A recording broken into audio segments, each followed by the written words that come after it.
ప్రేక్షకులందరికీ నమస్కారం అండి. ఈరోజు ఒక కొత్త ప్రశ్న చాలా మంది మనసుల్లో ఉంటుంది, కుటుంబ సభ్యుల మధ్యలో ఉంటుంది. ఆ ప్రశ్న ఏంటంటే, సార్ మేము కుటుంబ సభ్యులం ఉన్నాం. అన్న అనుకోండి, తమ్ముడు అనుకోండి, అక్క అనుకోండి, చెల్లెలు అనుకోండి, వదిన అనుకోండి, బావ అనుకోండి, పెదనాన్న, చిన్నాన్న, అమ్మమ్మ, తాతయ్య, ఎవరైనా సరే ఒక కుటుంబ సభ్యులందరూ కలిసి ఒకే ఏరియాలో, ఒక కాలనీలో, ఒక అపార్ట్మెంట్ లో, ఒక వరుస క్రమంలో ఉన్న ఇంట్లో ఎవరెక్కడ ఉండాలి అని ప్రశ్న. క్లారిటీ వచ్చిందండి అందరికి? ఆ ప్రశ్నకు సంబంధించిన పూర్తి సమాధానం ఈ రోజు ఈ ఎపిసోడ్ లో మీరు తెలుసుకోబోతున్నారు. సో మొట్టమొదటిగా ఇక్కడ ఒక కాన్సెప్ట్ అనేది నేను చెప్తాను, 2 కాన్సెప్ట్లు చెప్తాను. ఆ 2 కాన్సెప్ట్లు మీరు నిజంగా అర్థం చేసుకుంటే 100% మీరు దీన్ని డీకోడ్ చేసేస్తారు. ఇదేమో ఒక కాన్సెప్ట్, ఇది ఒక కాన్సెప్ట్. ఓకే, సో ఇది వచ్చేసేసి ఒక ఫ్యామిలీ అనుకుందాం. ఇది ఫ్యామిలీ, ఇది సపరేట్ ఫ్యామిలీ, ఇది సింగిల్ ఫ్యామిలీ, అది ఒకటే ఫ్యామిలీ. దీనికి డిఫరెన్స్ అనేది మీకు అర్థమవుతుంది. సో కుటుంబ సభ్యులు ఒక అపార్ట్మెంట్ లో ఒకవేళ అందరూ కలిసి ఒక అపార్ట్మెంట్ కట్టుకుంటే ఎవరు ఎక్కడ ఉండాలనేది ఒక ప్రశ్న, ప్లస్ అపార్ట్మెంట్ లో అసలు ఎవరు ఎక్కడ ఉండాలనేది ఒక ప్రశ్న, ఒక ఫ్యామిలీ మొత్తంలో ఎవరి స్థానం ఎట్లా మనం క్యాలిక్యులేట్ చేయాలనేది ఒక ప్రశ్న. ఈ 3 కూడా ఇందులో కవర్ అవుతుంది. ఒకటే ఒక మాట ముందుగా గుర్తుపెట్టుకోండి, ఫ్యామిలీ అన్నాం, ఇది ఒక మొత్తం ఇల్లు అనుకుందాం, ఇక్కడ నుంచి ఇక్కడ వరకు ఇల్లు. ఇందులో ఇది తూర్పు అనుకోండి, east, south and west and north, తూర్పు, దక్షిణము, పడమర, ఉత్తరం. సో ఇందులో ఎవరు ఎక్కడ ఉండాలి అని ఒక ప్రశ్న మీరు వేసుకుంటే ఇక్కడ సింపుల్ ఆన్సర్ చూడండి. ఇంటిని ఒక 9 భాగాలుగా మనం డివైడ్ చేసాం. సో ఇలా డివైడ్ చేసినప్పుడు నైరుతి భాగంలో అందరికంటే పెద్దవాళ్ళు ఉండాలి అని చెప్తారు. సాధారణంగా అయితే ఒరిజినల్ దక్షిణము. సో ఈ కాలంలో అందరూ ఇంకా నైరుతి అంటున్నారు కాబట్టి నైరుతి గురించి మాట్లాడు. సో ప్రధాన వ్యక్తి ఇక్కడ ఉండాలి, first person of the house, and second person దక్షిణం, and third person, and fourth person, and fifth person. So ఈ క్రమంలో మనం ఫిల్ చేసుకుంటూ వెళ్తాం. అర్థమైందా? ఫస్ట్ యాక్చువల్ అయితే first, second, third, fourth, fifth ఇట్లా రావాలి. సో ఇక్కడ ఇది ఫస్ట్ చేసి ఇది సెకండ్ చేస్తున్నాం. ఇది ఫస్ట్ చేయడం అన్నిటికంటే ఉత్తమమైనది. ఓకేనా? సో ఇప్పుడు చూడండి, పై భాగంలో పెద్దవాళ్ళంటే ఎవరు ఉండాలి? సో ఒక ఫ్యామిలీ మెంబర్లో అనుకుందాం 1, 2, 3 మెయిన్ హెడ్ పర్సన్స్ అనుకుందాం. అంటే father, okay, next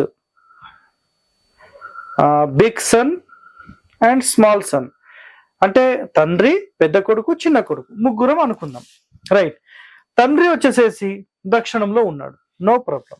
and first son ఇక్కడ ఉన్నాడు, సెకండ్ ఇక్కడ ఉన్నాడు, నో ప్రాబ్లం. ఇక్కడ అయితే ఇక్కడ ఉండొచ్చు, నో ఇష్యూ. రైట్, ఇప్పుడు ఒక అపార్ట్మెంట్ కి సంబంధించి ఏంటి, ఒక ఫ్యామిలీకి సంబంధించి ఏంటి అన్నప్పుడు గుర్తుపెట్టుకోండి, ఒక ఇంటి లోపల మాత్రమే ఒక కాంపౌండ్ ఎప్పుడైతే డివైడ్ అయిపోయి ఒక ఇంటి నిర్మాణం జరిగిపోయిందో అలాంటి ఇంటి నిర్మాణంలో కేవలం పెద్దవారి స్థానం అనేది దక్షిణం వైపుకి వస్తుంది, దాని తర్వాత స్థానం నైరుతికి వస్తుంది, దాని తర్వాత పడమర, వాయువ్యం, ఉత్తరం, ఇలా మీరు స్థానాలను డిసైడ్ చేయాలి.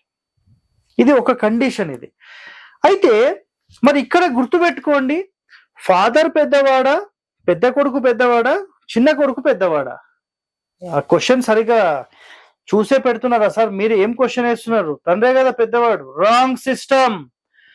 అందుకనే ముందు కాన్సెప్ట్ ఏంటో తెలుసుకోండి, తెలుసుకున్న తర్వాత మాట్లాడండి. ఈ ఇంటి మొత్తాన్ని మెయింటైన్ చేసే వ్యక్తి ఒకవేళ ఫాదర్ అనుకోండి, హీఈస్ ద బిగ్గెస్ట్, అంటే ఇతనే అందరికంటే పెద్ద వ్యక్తి. అంటే ఇల్లు మొత్తం మెయింటైన్ చేయడము, డబ్బులు తీసుకొస్తే మొత్తం ఇంటి లోపల సెటిల్మెంట్ చేయడము, ఎవరికి ఏం కావాలో చూసుకోవడం, ఏమేం కార్యక్రమాలు కావాలో చూసుకోవడము, అన్ని మాట్లాడడము, మెయింటైన్ చేయడం ఇతను చేస్తే ఇతని అండర్ కింద ఉన్న వాళ్ళు అండరే. So he is the main person of the house.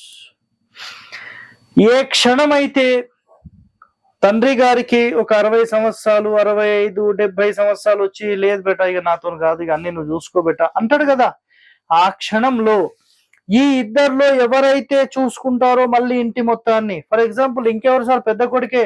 పెద్ద కొడుకు అనే మాట ఈ కాలంలో మాట్లాడొద్దండి.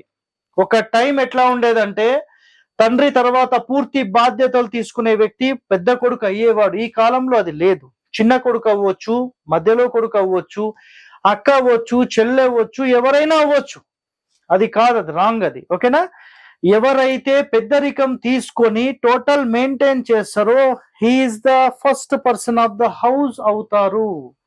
చిన్న కొడుకే తీసుకున్నాను అనుకోండి, ఈయన మెయిన్ పర్సన్ ఆ ఇంటి మొత్తానికి. ఎందుకు అంటే ఎవరితో ఏం మాట్లాడాలి, ఎలా మాట్లాడాలి, ఎలా సెటిల్మెంట్ చేయాలి, ఎవరి అవసరాలు ఏమున్నాయి, ఎవరికి ఎమర్జెన్సీస్ ఏమున్నాయి, ఎవరికి మనీకి సంబంధించిన ప్రాబ్లమ్స్ ఉన్నాయి, ఇంటి సంబంధించిన ఏమేమి ఉన్నాయి, ఇంటి పనులు ఏమేమి ఉన్నాయి, ఇవన్నీ తనే చూసుకుంటే హీఈస్ ద మెయిన్ పర్సన్.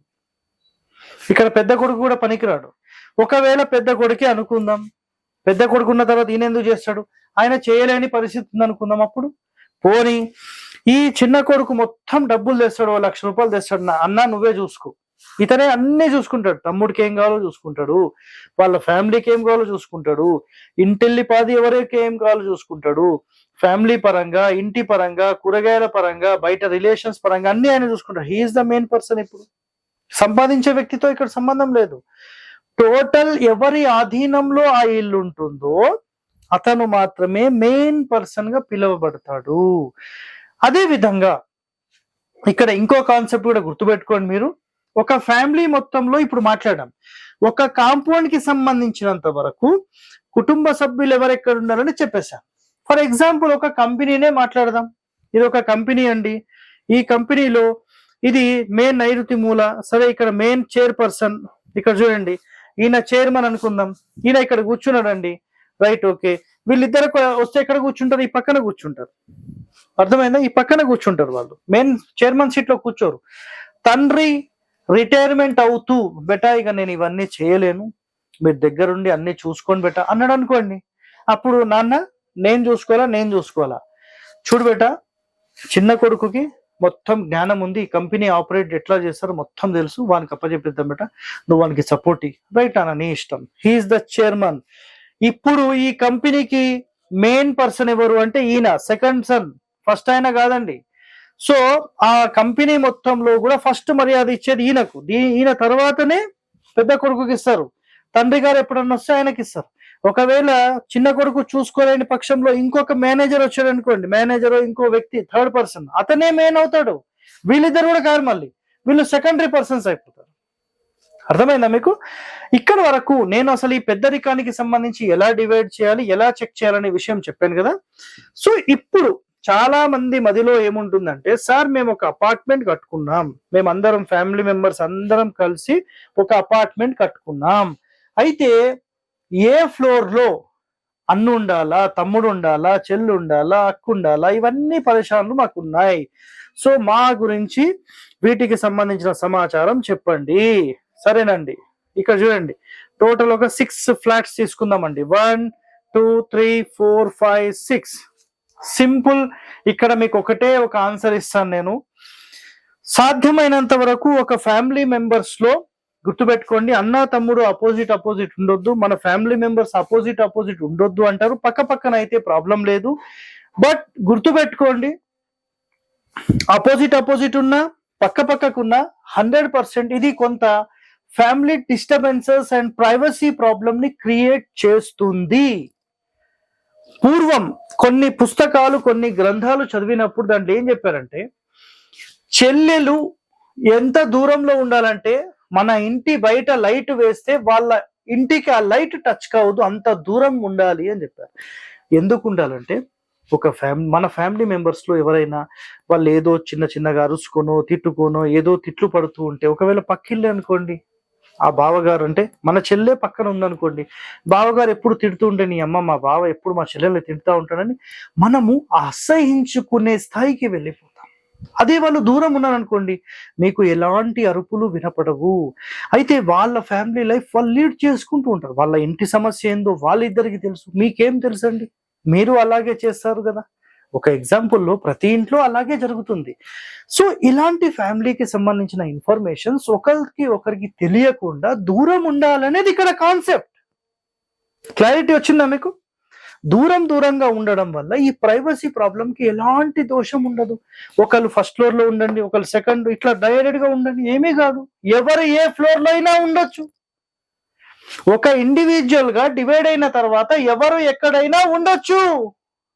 ఇది గుర్తుపెట్టుకోండి, రాసి పెట్టుకోండి.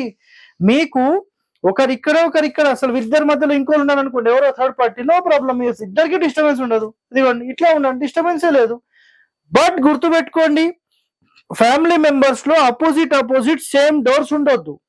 ఒకరు పడమర సెంటర్ పెట్టారు అనుకోండి, ఇంకొకరు తూర్పుకి ఈశాన్యం వైపుకి జరపాలి. లేదా వాళ్ళు నైరుతి నుంచి 4th ప్లేస్ లో పెడితే మీరు ఈశాన్యం నుంచి 4th ప్లేస్, అంటే అపోజిట్ డోర్సే మీరు మెయింటైన్ చేయొద్దు, పక్కకు ఉండాలన్నమాట.